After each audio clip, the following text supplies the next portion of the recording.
देश स्वाधीनता को 76 वर्ष बीती जाइथिले भी गाँ को पक्का रास्ताटीए निर्माण हो पारिला नहीं। तेणु ग्रामवासी माने नाही नथिबा असुविधार सम्मुखीन हेउथबा बेले विशेषकर वर्षा दिन आसिले जम जंत्रणा भोगुछंती।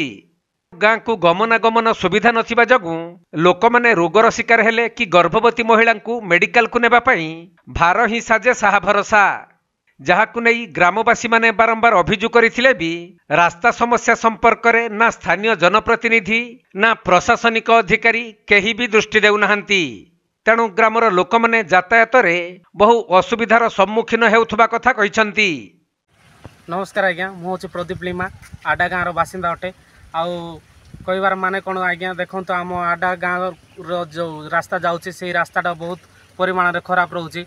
आउ तेणु आम हॉस्पिटल कौन से चिकित्सा जावाई बहुत असुविधार सम्मुखीन पड़ुचु।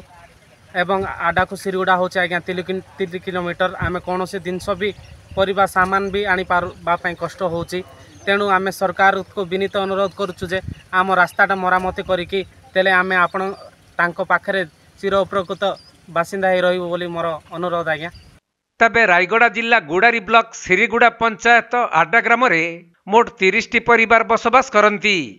सेमानकर मुख्य समस्या रास्ता होइथिबा बेले ग्रामर प्रकृत हिताधिकारी मानकु मध्य प्रधानमंत्री आवास योजना रे घर जुगाई दिया जाउ नाही।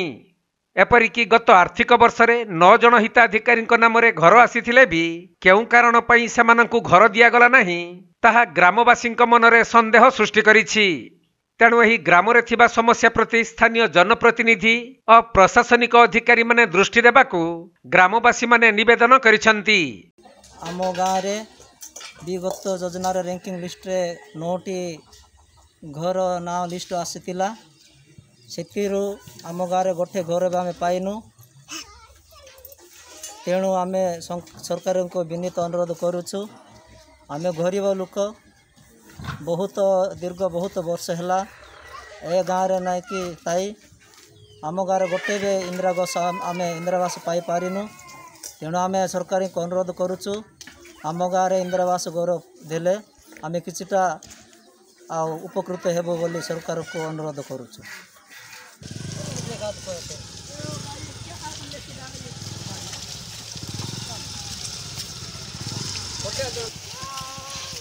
रायगड़ा जिल्लारू प्रफुल्ल कुमार बेहेरा रिपोर्ट, कोणार्क लाइव।